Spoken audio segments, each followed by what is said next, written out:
안녕하세요. 세상을 이롭게 하는 일에 관심 많은 승무원쌤 김용숙입니다.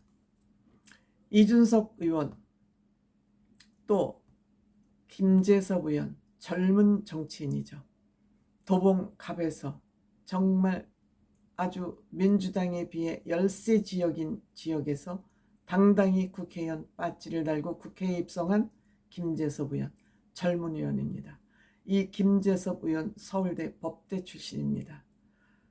방송에 나오신 분, 보신 분은 알겠지만 운동도 열심히 해서 체격도 아주 좋습니다. 머리도 헤어스타일도 아주 단정하고 자기 관리가 잘 되는 사람이고 애기 아빠도 됐습니다. 이 두 사람이 강적에 같이 나왔습니다.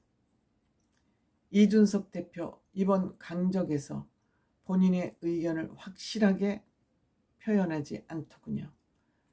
김재섭 이 젊은 국회의원에 의해서 어느 정도 조금 긴장을 한 것 같았습니다.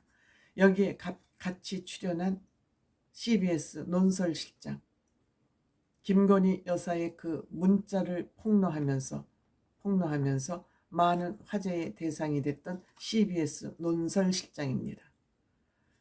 이 사람이 일가를 했습니다. 이 두 사람의 정치하는 모습, 방송하는 모습을 보면서 이렇게 얘기했습니다. 이준석 의원에게는 나쁜 척하지 마라. 착한 척을 좀 해라. 이준석 평상시에 만나서 사적으로 얘기하면 굉장히 예의도 바르고 그런 사람이다. 좋은 사람이다. 그런데 이준석 의원은 인터뷰나 본인 SNS 글을 쓸 때마다 너무 나쁜 척을 한다. 뭐 똥차니, 쓰레기차니, 꼴 좋다니 이런 단어를 좀 쓰지 않고 착한 척을 했으면 좋겠다. 왜 그렇게 나쁜 척만 하냐. 이렇게 조언을 했습니다. 맞습니다. 저는 이준석 의원이 그렇게 싸가지가 없고 예의 없는 사람이라고 생각하지 않습니다. 이준석 의원은 인터뷰를 하거나 말을 할 때 말을 세게 하지만 속마음은 그렇지 않다는 걸 저 또한 알고 있었습니다. 또한 김재섭 의원에게는 너무 단정하고 모범생이니까 착한 척을 하지 마라. 차라리 나쁜 척을 좀 해라. 그래야 김재섭이라는 정치인이 성공할 수 있다. 아주 핵심적인 지적을 저는 했다고 생각이 됩니다. 역시 기자의 눈이라 예리하구나 저는 이렇게 생각이 됐습니다. 역시 이준석은 좀 착한 척을 의도적이라도 할 필요 있고 김재섭 의원은 나쁜 척을 좀 할 필요가 있다. 즉 중화되라. 두 사람을 섞어서 나눴으면 좋겠다. 이런 얘기를 했습니다. 이날 김재섭 의원, 이준석 대표가 굉장히 김재섭 의원을 의식하는 것 같은 그런 분위기였습니다. 그거는 다름 아닌 앞으로 대통령 후보를 출마할 경우 국민의힘에서 파트너로서 손을 잡을 수 있는 사람은 누구라고 생각을 하냐 그러니까 안철수 의원이라고 그랬습니다. 이 얘기는 선배에 대한 저는 예의라고 생각합니다. 이준석 의원, 홍준표 대표하고는 서로 친했습니다. 서로 얘기를 많이 주고받았습니다. 홍준표 시장은 한동훈 대표는 무지무지 두들겨 패면서 이준석은 그러지 않았습니다. 오세훈 서울시장과는 뗄래야 뗄 수 없는 관계입니다. 서울시장 때 스텝으로 일했습니다. 이준석 의원이.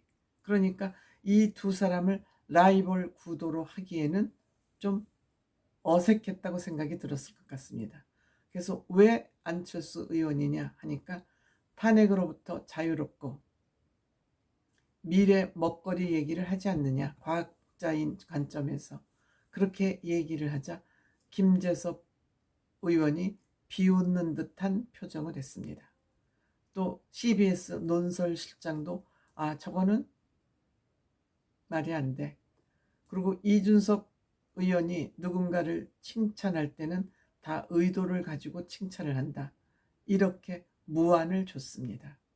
여기에 이준석 의원 크게 반박하지 않았습니다. 물론 편집을 당했을지는 모릅니다만, 그 대신 한동훈 대표는 어떠냐 하니까 한동훈 대표는 뭐 탄핵 때 왔다 갔다 했다는 얘기를 하는데 한동훈 대표 왔다 갔다 한 적 없습니다. 가장 먼저 탄핵을 반대한다는 성명서를 냈습니다. 왔다 갔다 한 적 없습니다. 저는 이러한 이준석 의원의 모습을 보면서 역시 한동훈 대표를 강력한 라이벌로 생각하고 있구나.